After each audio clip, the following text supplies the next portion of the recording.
I stayed with my grandmom when I was 2 years old. My dad and my mom, they had a very broken home at an early stage. So I was the product. From growing up in a broken home and being raised by her grandmother to building a food brand that speaks to resilience and passion. Akwaaba Yoghurt, our objective is health. We are not compromising on anything. We are focused on your health. I realized that there is a rapid rate of people getting diabetes before they get to 50 years. People being hypertensive before they get to that age. So how can we control this? When you are diabetic and you're a woman, you suffer from candidiasis a lot. Yes.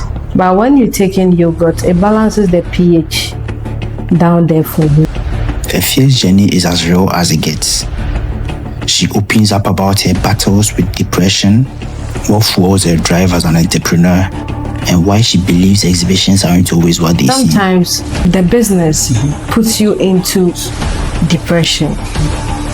I mentioned when sales targets lag, when workers leave you, when deals fail to manifest. You can't position yourself well on social media, especially on LinkedIn. How do you push your work when you're working for somebody? Because they will see it. This is more than business.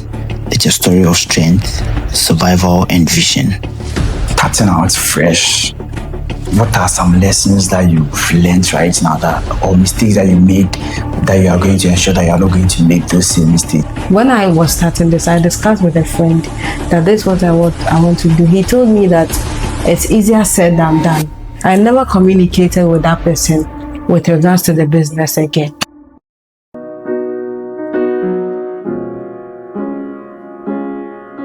So people have been asking me, Julius, when are you bringing a lady to the show?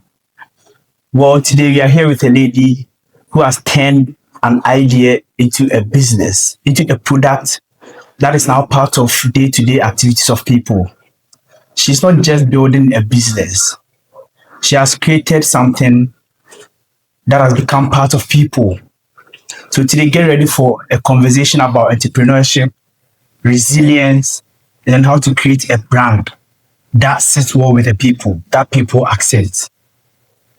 Afia Agyapong. Is it Afia Kwakyewaa Agyapong Kwakye?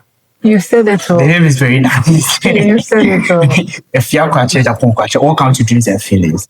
Thank you very much for also calling me here today. Okay. Thank you for coming.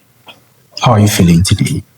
Because I want to know how you are. Today's feeling. Yeah. Today's feeling is actually normal. Yeah, it's a normal feeling. There are days that the feeling is not good, but today's feeling is positive. That's nice. Yeah. Most of the time when you get on platforms like this, you speak highly of your grandmother. Yeah. So I want us to start from there. How come you ended up staying with your grandmother? At what age did you start staying with her? Okay, so I stayed with my grandmom when I was 2 years old. So unfortunately she passed on, and that was when I was in level 200. That was in which year? That was in 2017. Yeah. But you had parents, right? Yeah, I had So parents. why were you staying with your grandmother? Because I want to know. Oh, so my dad and my mom, they had a very broken home at an early stage. So I was the product. Yes, and then my grandmother at that time, I was her first granddaughter. So looking at the way they are not being able to solve their issues, she just came and then took me out of the picture. And I've been with her since. How was it like growing up? Growing up with grandma. Oh, stay with grandma, you know, it's actually like people say that the grandmothers they make their children Spoil. They spoil the children. But my grandma was different. There's no spoilage there. My grandma will teach you what to do, what you need to do. Just that she doubled as a father and a mother to me at the same time. My father was taking care of me. My mom was coming around, but my grandmother held the mantle to raise me up as her own.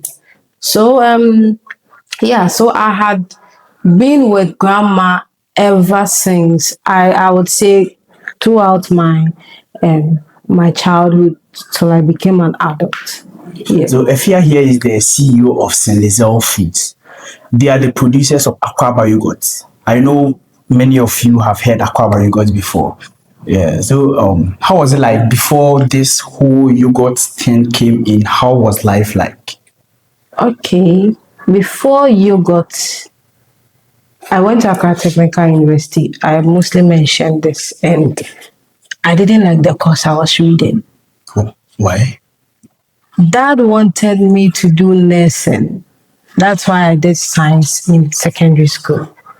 So he wanted nursing, and I didn't want nursing. I watched one of your conversations. You were talking about how you didn't even want to do the science in the first place. I didn't. You were kind of forced to do it. Yeah. Science. I don't know how I got myself into science. I wasn't a science student.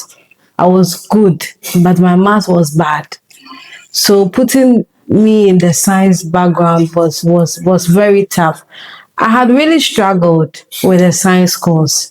I have really struggled with a lot of stuff, but God being so good, we've been able to move out. It was hectic. I think from SHS1 to SHS3, a good student like me, my grades fell, like they fell throughout I completed.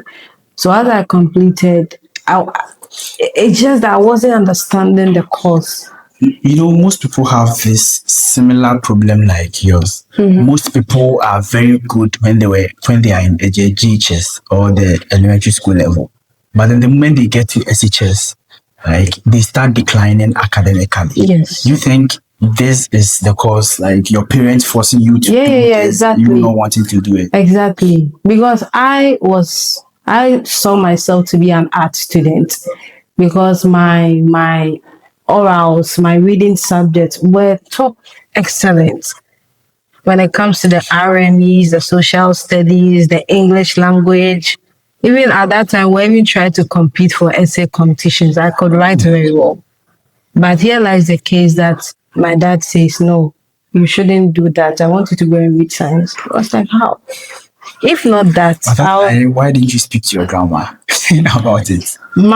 Whatever my dad says is my grandmother also picks it up. And my dad was like the final say in my life. Yes, that's my dad's mom. Okay. So my dad weren't really allowed to do what you wanted to do. If not me doing art, I would have loved to do engineering. Yeah, because I was also good in pre-technical skills. But my dad was like, you're my only girl, you're going to do engineering. Yes, you're going to do engineering. Did you ever imagine you would end up running a business, or it came to you as a surprise? Never. So it was like a plot twist. Never. Because even through my SHS that I completed, because my grades fell, I didn't complete with excellent grades. So I had to go rewrite. Yeah, I had to take an of deck. Okay. So I did it, and even with that, we were still contemplating whether I was going to do the nursing. But at that time, I made a tough decision that, I'm not going to do nursing, but I'll do something related to science. Do you know one fascinating thing about you? One thing I find very fascinating about you, the fact that you should I say failed in chemistry, but then you are running a business, a yogurt business. Which is chemistry based. Just like chemistry based. Because most of the people doing these kind of businesses have chemistry background, good chemistry background. Very fascinating. Yes, that's the doing of the Lord. Yes. So after I rewrote, I didn't get excellent grades again. I had average. But I still managed to get through the university. To burst your bubble, the university level 100, when I entered, I bought a late admission form. So they had already started with most of the courses. So it's like, okay, let me do it. I failed though. I feel like 4 papers. That wasn't my fault. Because when I went, I was just competing for 60 marks. They had already written I's because of my late admission. So I had to grace it. And I met another course there again. It was called General Maths. The maths I didn't like. It was killing you. I met it again. And it wasn't easy. So I rewrote it, and I told myself that, I'm in this. I won't rewrite any paper again in my life. And you didn't write any paper again? Yes. I said, I won't rewrite any paper again. I'm in this. So this is where I find myself. Some people give up. Technically, I wanted to do it later, give the certificate to my dad. Dad, he wanted me to do this. I'm done. So I'm done, take it. Because when I was in school, I was doing campus radio on the low. You're doing campus radio? Yes, So you've been in media? Yeah. I've been in media. I think I just left media like somewhere 2021. 2021? Yeah. How long did you do media? From I would say throughout my uni days. When I was doing when I started with Akwaaba Yoghurt, I was doing media. I was going on radio shows as an entertainment pundit.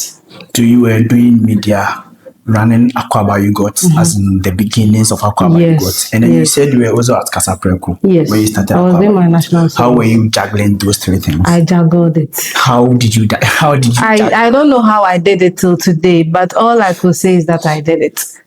I can't tell how I did it. It was hell draining. I was schooling too. So I was schooling, let's say Saturday, Sunday, I'll go for lectures.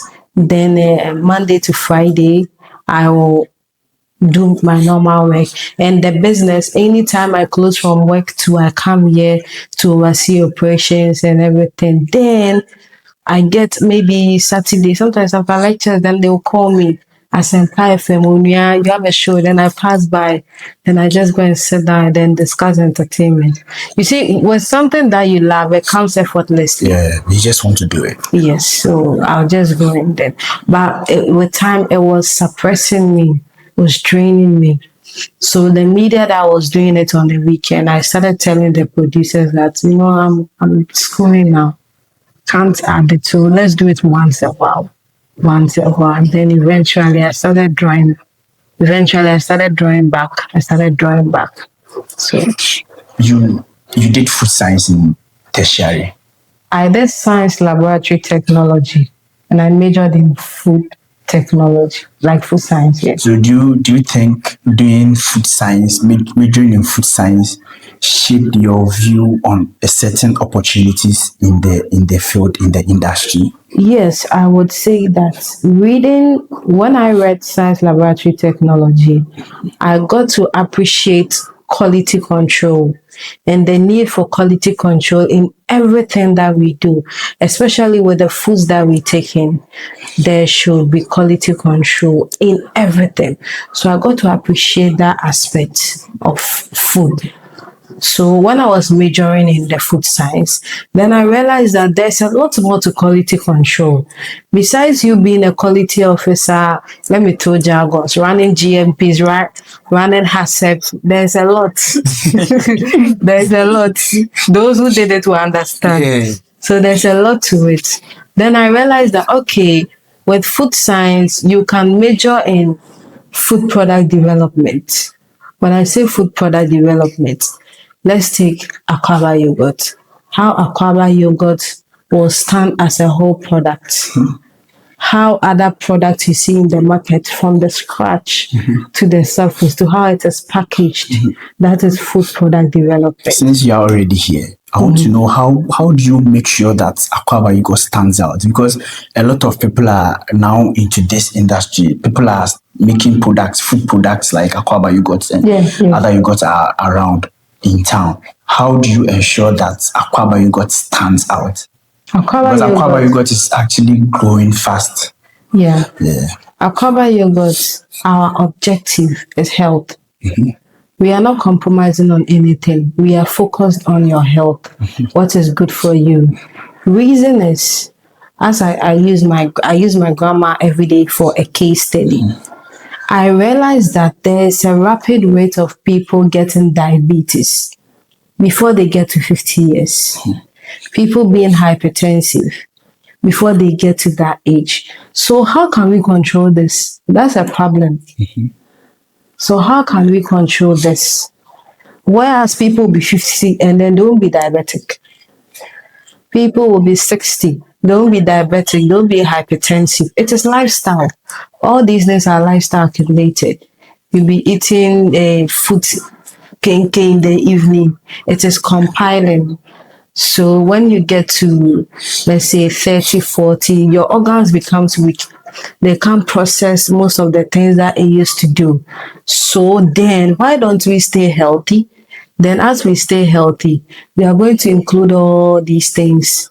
Eating healthy, exercising, dieting. Then I realized that yogurt is a very healthy product that people are not really privy to its health benefits. When you read about yogurt, it is vast. What are some of the benefits of A lot of health benefits. Gut health. The probiotics present in yogurt, they improve your gut health. Those probiotics, they are the good bacteria that the body or the stomach needs. You get it?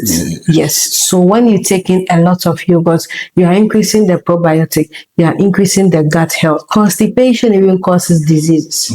But when you take in yogurt, you have easy bowel movement. When you are diabetic and you're a woman, you suffer from candidiasis a lot. Yes. But when you take in yogurt, it balances the pH down there for you. So there will be a lot of healthy bacteria being produced, which is going to suppress the Candida albicans, which is the microorganism. Sorry for the Japanese. Don't worry. So Akwaaba Yoghurt was first an idea. Before it became an idea, or before it became a reality, before you started acting on it, what were you doing? What was I doing? Yeah. So me, right after my national service, I was a salesperson. I was doing sales and marketing with the company I used to work with. I was doing sales, and that was what I had, the slot they gave me. So I was doing sales and marketing. From food science background, from a science background to sales. Yeah, when I got to the place, they told me the lab is full. So it's only sales that's available. Will I do it? So it was either me going to NSS to do reposting or take it like that. And then I took it like that. Yeah. So I was doing, but my main objective was after the national service, I would switch to go and do what I actually studied in school. Yes. So that was it. But after the national service, the team that they led out to do that project, we did excellent. So they maintained all of us. So that led me into the sales. So it was a specific project that you are doing? Yes. Oh, okay. They were launching a new product into the market and they needed a team to push it. So after that, they maintained all of us for 4 years. So I was managing territories, doing sales, doing supplies, wholesalers. From a scientist to salesperson, how was the balance like? They would be laughing at me, my colleagues and my bosses. Like, see you science and see what you are doing. But we had lots of people that did science, and then due to unavailability of jobs, they found themselves in that space. They majored in, and they did masters in sales, and then they are still doing sales now. So everybody thought that maybe I would tune on that direction because that is where I find myself. But I didn't find fulfillment. Yeah. This is a question I wanted to ask you earlier. Yeah. The name of the product is Akwaaba Yoghurt, and then the company's name is Cynlizelle Foods. Yeah. Why is it not Akwaaba Foods? When I was registering the company, when I type anything Akwaaba, somebody has taken it. When I type anything Akwaaba, it's used. So my grandma was Elizabeth. So that is the Lizelle. So Cynlizelle. Yes. Oh, okay. And then the Sin is Cindy. My dad named me Cindy, but I don't use it. Oh, okay. But I know. So I just took the Sin and then the Elizabeth. Then Cynlizelle Food. It was a unique name. When they put it in the system, nobody had taken it. Nobody has it. And I was like, then let's go with this. It. And I like the way the brand contrast. Cynlizelle Foods Akwaaba Yoghurt. When you hear of Cynlizelle Foods, you would think it's a foreign company, That's true. but we are producing Akwaaba Yoghurt. So I love the contraction of the name, like the contrast. Yeah, You know, building a business in Ghana is not a joke at all. at all. What kind of challenges have you faced so far, and how did you? You want us to go there? I really want us to go there. That's actually the motive of Dreams and Feelings podcast. Yeah, what kind of challenges have you gone through so far, and then how do you manage to stay grounded even through it all? Everything frustrates. From one, when let's say people around you, your parents, your family don't even understand you, and you know this is what I want to do, and you are through school, go get a better job. Like the traditional way, you go to Yes, school, go you get a degree, you search for a job, you get a job, you buy a Get car it. at 25. I watched one of your videos. You said you buy a car at 25. Of course now.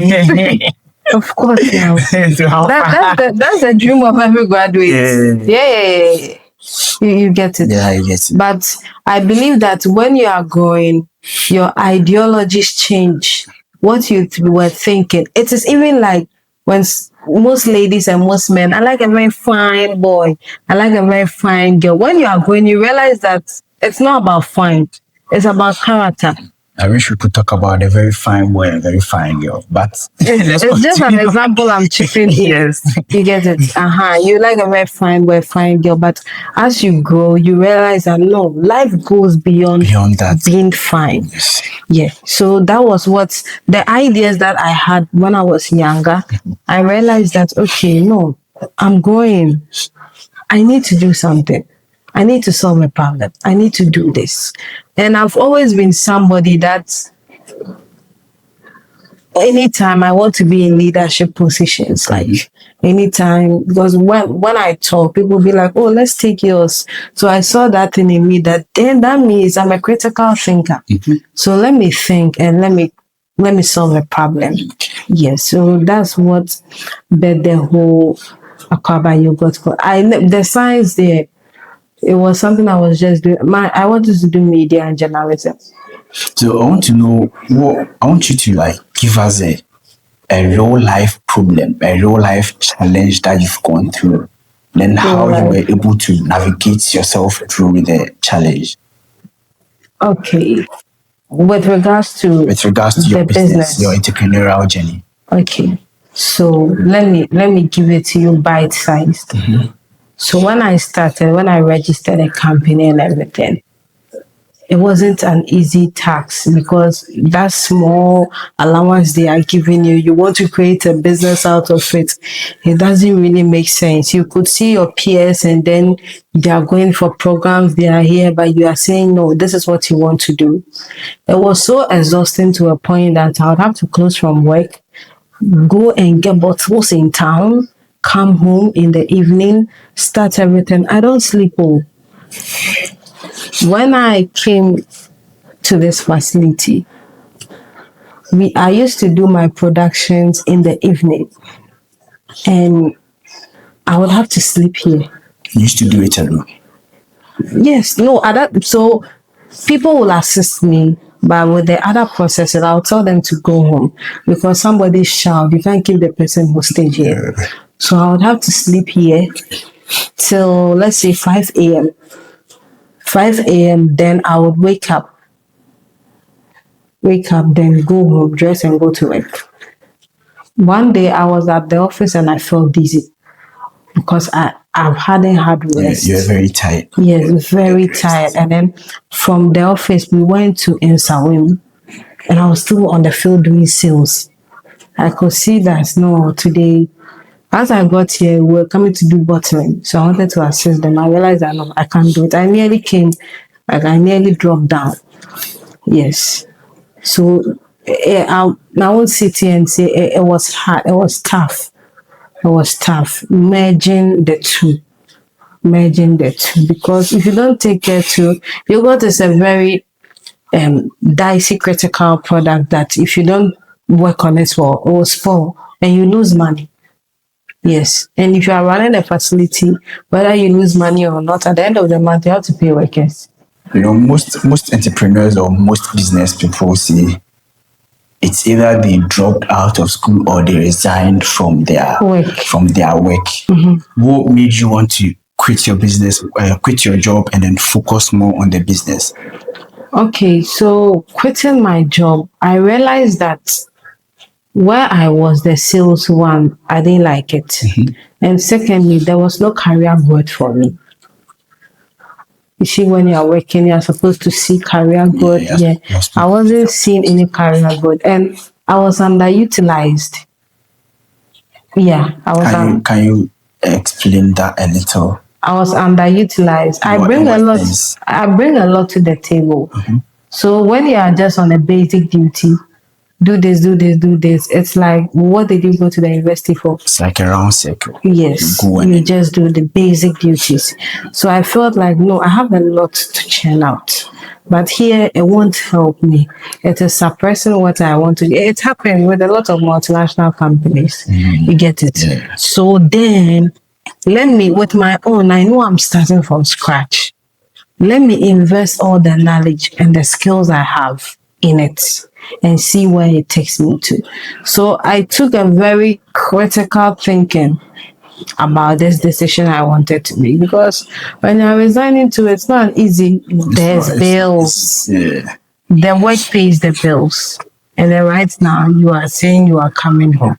How are you going to take care of the bills? You get it? So I took that tough decision. It's not easy. When you're making this decision, you get advice.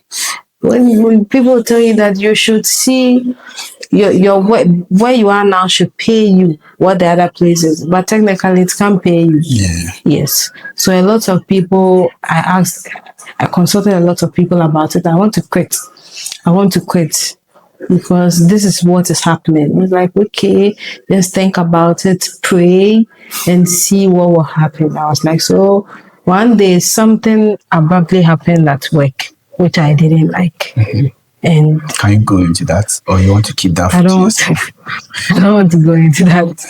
So it happened, and then I just, I already, because I have people asking me, even in the space that, but you have a business already. So I remember when I had a nomination for 40 under 40. I was working. For somebody. So, and then they nominate. How will we share it? Yes, how would you even share it? You can't position yourself well on social media, especially on LinkedIn. How do you push your work when you're working for somebody? Because they will see it. They're also producing products. So. Exactly. And I realized that with time, it will be conflict of interest.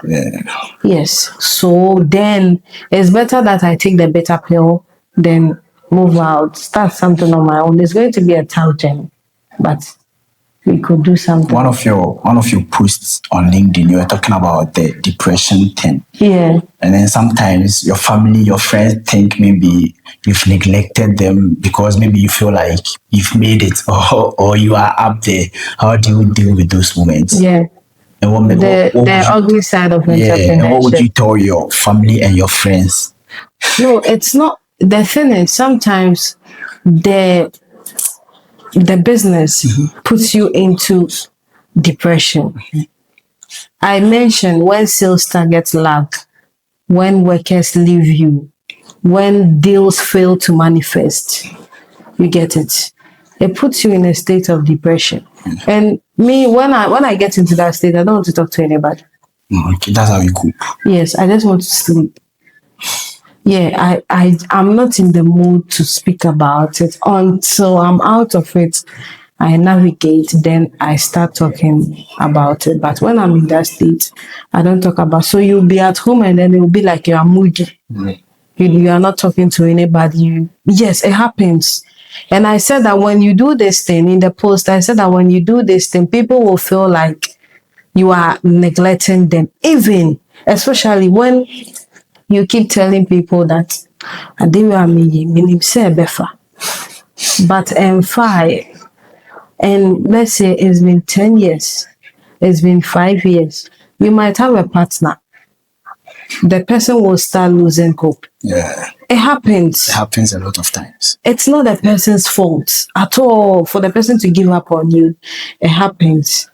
So it is a very tough road that even when you are on, people who believe in you will all start like you are always on this. You don't even know what you are bringing to the table. You are always busy. What pains me that you're always busy but you don't bring money.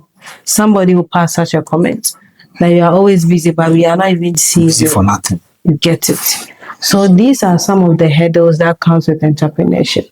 Were there times that you lost hope in what you were doing? Oh. It was like, it's not going to work, so I don't lose hope. I feel like quitting.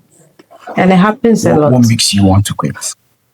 When the bills are trooping in, yeah. When the bills are just coming like that, and you don't know how to sort it out, then you feel like quitting. Just last month, we did a whole batch and got spoiled. Yes. A whole batch. That's like around how many bottles? We are approximately 300 bottles. How many bottles do you produce in a month? A month, we are doing like 1,500 to 2,000. That's good. Yeah. And then 300 of them got spoiled. Yes. What caused that? Production defects. You can't control some. Sometimes it has to do with the raw materials, the processing. It might go wrong. The slightest yogurt is so calculated. Talking about the raw materials, how do you ensure that you are getting the good or the quality raw materials for production? From the suppliers that you source from. Me, if you're my supplier, I always come to you. I don't take it else from anywhere. But when these raw materials come inside, quality control, you have to take the batch number, you have to take every details about it. So when there's a production defect, we go back to the drawing board and we know that, okay, this milk was a new batch of milk. That is why it's giving us this problem. Or probably the starter that we used, or probably the temperature, or probably the pH. You get it? So we have to sit back, go back to the drawing table and then know so that we won't repeat something of that sort again. It happens, even these huge companies, they battle some. Yeah. And after the batch getting spoiled, because of the weather conditions, they were not buying because it was we had a very chilled weather and people don't consume chilled products at that time. So all the batches that we had done started getting bad. Yes. Yes. They all started getting bad. So how did you take that moment? So at that moment, when it happened, it was because we had experienced that like last year, we were going through that phase. We tackled that with prayers. So we prayed over it. Yeah, prayers, as an entrepreneur, you shouldn't omit it. You have to always pray. You have to pray. No, you have to pray. There are some situations that is over you, and it's only prayers that can solve it. So we prayed over it, and then it repeated again. So I was like, that's saying, like, exactly a year. So when it happened, but I knew what happened. I knew we did something to it, which I thought would have helped the yogurt form, but we realized that it didn't work. So I just went home, didn't talk to anybody, slept over it. The next day, and our targets were lagging. The month was approaching, and I have to do production so that I'll be able to pay workers off. And this has happened. How many employees do you have? We are like 5, 6. Some are on payroll, some are part-time. Yeah. So we are the whole setup. We are 10. Oh, okay. Yeah. We are 10. I have people. I have an accountant. I have an HR person. The accountants are actually 2. An HR person. We have a PR person on board. So how I even communicate, there's a coaching to have a PR person, and then it comes to the staff here. There's a quality control person, their production assistants, their data analytics teams, and then I have an intern currently doing data analytics. Oh, okay, that's nice. So how would you say being an entrepreneur has shaped your view of life? Entrepreneurship has actually made me And if you really want to understand life, you need to be an entrepreneur, because it has really given me a perspective about life. You see, when people see you own your business, they think you have money. That thing baffles me a lot. You should rather give me money. You know, yeah, they think you have money. People will be calling you, giving you all sorts of accolades and funds. See you. I'm like, see you for where? See you for where? You get it. For them where? For where? They just want to. I remember a classmate just entered into my DM on Instagram that I heard you have a lot of money. Give me some. I'm like, what is this? What does that mean? That perception should be erased. Somebody has quit his or her job to start something on the low and is paying bills, workers, buying stuff and production equipment, buy raw materials, and you see the person, you're telling the person should give you stuff for free or give you money because you see the person pushing the brand. No. That perception about Ghanaians must change. A lot of young entrepreneurs talk about this. Like, Yeah. friends trying to take advantage of the fact that you are doing something to get free things from you. Yeah. Why do you think that happened? Oh, it's familiarity. Yeah. When even family, if you are not me, when you buy something for me, there's an invoice on it too. There's a software I use. If you don't pay for the next 10 years, it's there. And the staff will call you that you're supposed to pay. It's different that I'm giving it to you. Oh, okay. And I know it doesn't count. Yeah. But when you are buying it, like, oh, when you're coming home, or we want you to deliver 5 packs of yogurt, 20 packs of yogurt, 3 packs, 2 packs, even a pack, we'll take it. When the business collapses, would you assist? You say, oh, and then she stopped her work and she said she was going to start her own business and she couldn't even manage it. So no, it won't happen. So you are supposed to pay. Yes, because we take loans with interest, inject it into the business. Before I had one space. Before I was able to expand, I was having issues with my freight. We had to take a loan somewhere last year and pay with interest. And you want me to give it to you for free? No. Like that. No. There are circumstances where you know that you are supposed to do this, but with intentional friends who want free services, no, we don't do that. The business will crash. When we get to that point where we are doing millions of products, thousands of products, even that one is not encouraged for me to give you free. When your friend is doing a business, that is when you need to start. You need to learn to know how to pay for her services, because that is the little you can do. Let me cite this example for you. You have a friend. I'm actually loving this conversation. Yes, the friend will call you. Oh, if I'm getting married next week, I've got this, I've got this. Can you give me some yogurt? That friend wants you to give him or her the yogurt for free. No.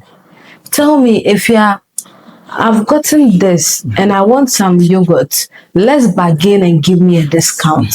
That makes a lot of sense. It makes a lot. But if you tell me, oh, I've done this, please give me a lot of business. What you should think is the other brands you've bought, they are brands already there, but you were able to take money to buy. But my small business, you want me to give it to you out for free. It's just reasoning. If you reason, you won't think like that. Yeah. Yeah, because my small business, you are buying, let's say, products from multinationals who that even when you don't buy, doesn't affect them, and you are paying. You can't say you won't pay You must pay. Yeah, because the vendor also outsourced it from someone. So you have to pay. And then you buy all these products. They don't even need you to do marketing for them. They've already marketed themselves. Then you come to me and if I'm doing wedding, I'm doing this, please give me yogurt for free. And I tell you, I can't do that. It's not me being unfair, but if you are reasonable, you won't ask me that. You won't even do that. No. Have you been in a situation like that before? Oh, a lot of times. And I told you I was a media person. Yeah. So you would have friends in the media who are event organizers, and they'll come to you. Somebody will tell you, I want sponsorship 500 bottles. Why? I want sponsorship 300 bottles. Like, if my business falls, your event is going to go on. So sometimes, But those events, are they not going to also help you to get some kind of visibility? when you are thinking visibility, let's come at a consensus. Okay, if I'm selling tickets, or I'll be doing let's say VIP section. Okay. VIP they will pay. So why don't you even get, let's say if the product is 20 cedis or 30 cedis, why don't you refactor 10 cedis in your ticket, and then the rest of the 10 cedis would be like, we are sponsoring, so we are taking half, and then we'll give you half of the proceeds. That makes sense. But when you tell me that you have 300 guests, I should come and give them yogurt. Now, me, my family members, why do we do that? Yeah. And I won't, to be frank, I won't, when I started, I felt like these are friends in the media space, so it doesn't matter. But right now I got to know that it really matters.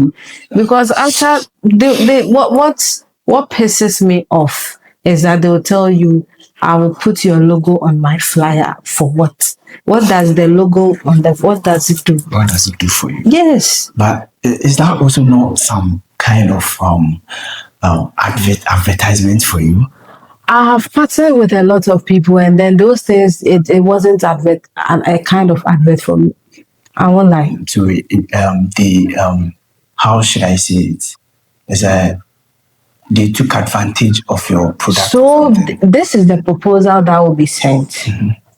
I'm organizing my event, and then I would like you to come on board. I would like this number of bottles. So when you give me this number of bottles, I'm going to, one, they'll tell you, one, I'll put your logo on my flyer. Two, our, how do you call it, our backdrop, your logo will be on it. Thirdly, come and do a setup at our event and sell. That is the proposal. Event organizers, please, that proposal, up it up.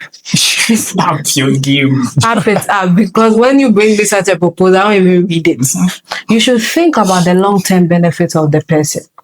When this person is coming on board, we have companies that don't care. When they even give you 1,000 bottles, it doesn't affect them. Me, it will affect me.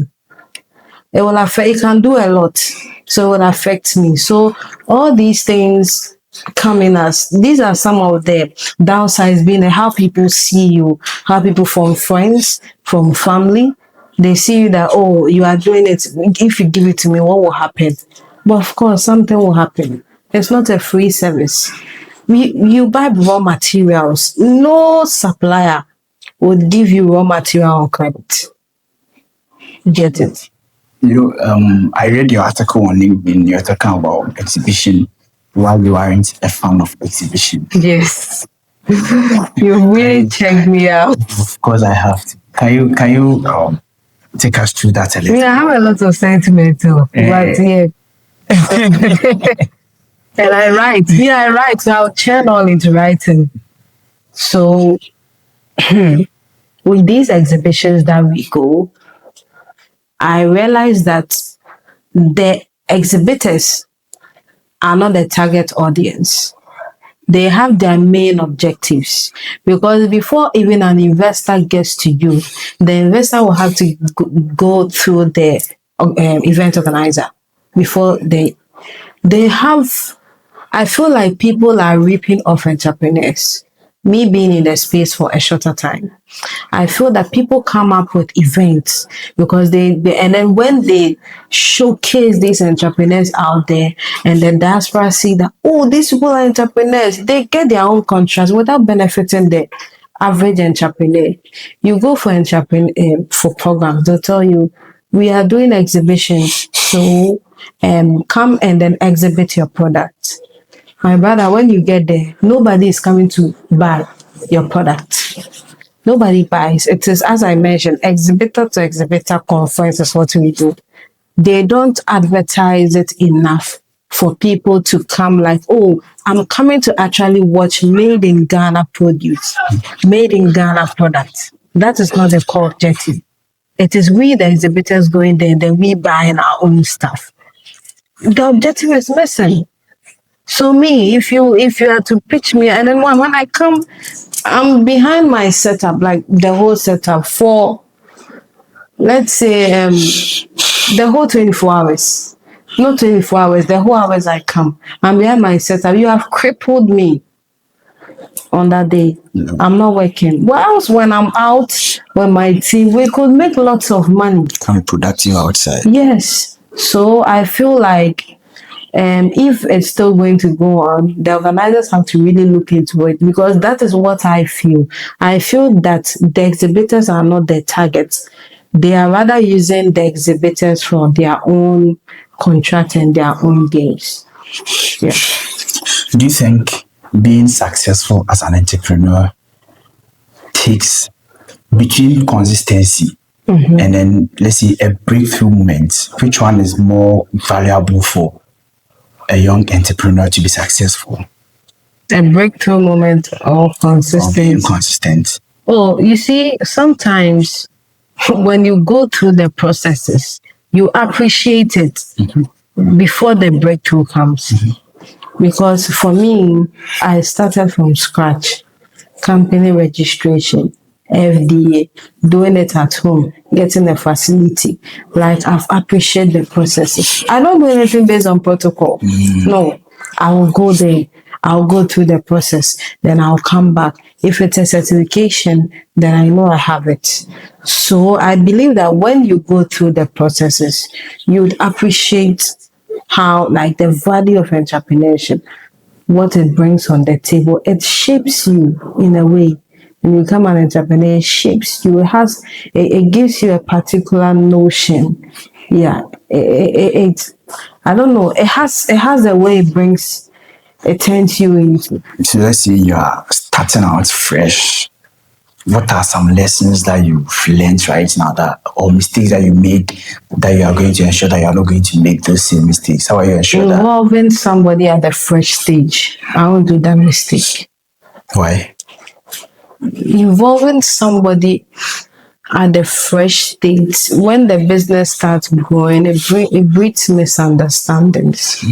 Yeah, so let's say when you had the idea, you shared it with a couple of, it brings some sense of ownership. I believe in collaborations a lot, because collaborations foster unity and then it progresses the business. But when you start with somebody, like, you are fresh, you don't even know where to start from, and people come in at that early stages, people will be like they made it, not you. Yeah, they made it. People tell you that. Talking like they have helped you. Yes, if it wasn't me, you wouldn't have been who you are. Right? I believe that go through the process. You go through the process, then when you are ready to get people on board to invest, when they came, this is what you had. So when they are coming, they know, okay, if you had already established the business, there's that sense of understanding. But when you are starting and you involve somebody, oh, let's see how it goes, sense of entitlement. Yeah. So where do you see Cynlizelle Foods in the next years, in the coming years?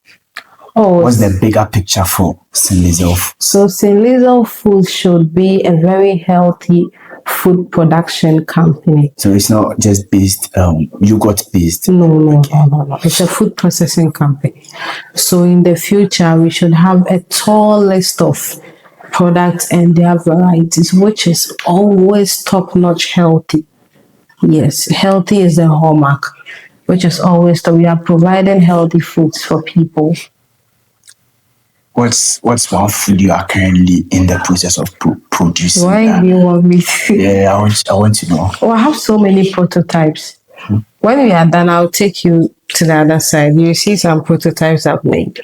Yeah, so I don't want to mention it yet, but I have so many prototypes. The ideas are vast. When I get them, I just jot it down. So and then you would, because the yogurt was not the first product I started with. I started with chewable snacks. Ebony Nkate. Oh, okay. Yeah, that was what was the main thing. So as I started, the way I wanted it to go, I wasn't getting it. So anytime I do it, then I'm getting product defects. I didn't like it. Then I actually stopped. Then I remember that in school, my slides, we did yogurt production. Then I picked it, read around it, went around it, did some sampling, asked people questions about it, and then finally we had it. So if I tell you that I'm coming to do this, probably I would have that issues. So I would have to put it down and then tackle another thing. Yeah, that's what I don't want to mention. So beyond just selling yogurts, you are building a brand. And then when you are building a brand, you need to be able to connect with your community in a way. So how do you make sure that the brand stays connected with your community or the people, your customers? Oh, so with the customers, we really appreciate our customers a lot, and we our customer services. Yes, we are customer centric. We prioritize our customers, their needs and everything. As well as you mentioned in the community, my team and I, we are planning on some CSR project that we would be launching so that at least the community also benefits from what we are doing here. Okay. You being the first lady on Dreams and Feelings podcast, I want you to share something with a lady who is trying to be an entrepreneur, but then she doesn't know where to start from, or she feels like this is a man's world. So being an entrepreneur as a lady, maybe it's not going to go anywhere. What message would you leave to a lady like that? Okay, so I would tell any lady out there that personally, me, I don't rely on anybody. I do things on my own. So if you want to start, you just need the right people around you to start. When you are starting something and then you have people who are going to dull your sparkle, it's even because when you want to start things like this, you need to discuss with positive people for them to give you positive feedbacks. When I was starting this, I discussed with a friend that this is what I want to do. He told me that it's easier said than done. I never communicated with that person with regards to the business again. It was just an idea on my notes. Yeah, and I said and done. What did you try to do? What did you try to so say? it was in my notes. It's still there. Yeah, my notes. The note on the phone. So I was like, oh, this is what I want to do. This is what I want to do. This is I drew the plan, everything. Take a picture of everything. He just looked at me, he said, it's easier said than done. It's like, wow. So you don't need such people around. You need people that are going to motivate you, people that believe in you. My family is one huge, like they believe in it. My auntie will be selling. My grandpa, when I start, my grandpa will be cupping it for me. My other aunt, unfortunately, she's passed on. Like, if you need an investor, tell me. Because it was out of the blue for somebody to come out in the family who wants to start something on her own. So everybody was like, yeah, we'll support you, we'll support you. So you need such people in your corner. You don't need people. Do you know that such statements can make you go off? Oh yeah, it can dim your lights. Yeah. So you just need the right people. Discuss with them. You even need people that once you discuss with them, they will call to check up on you. I have a friend like that, Eddie.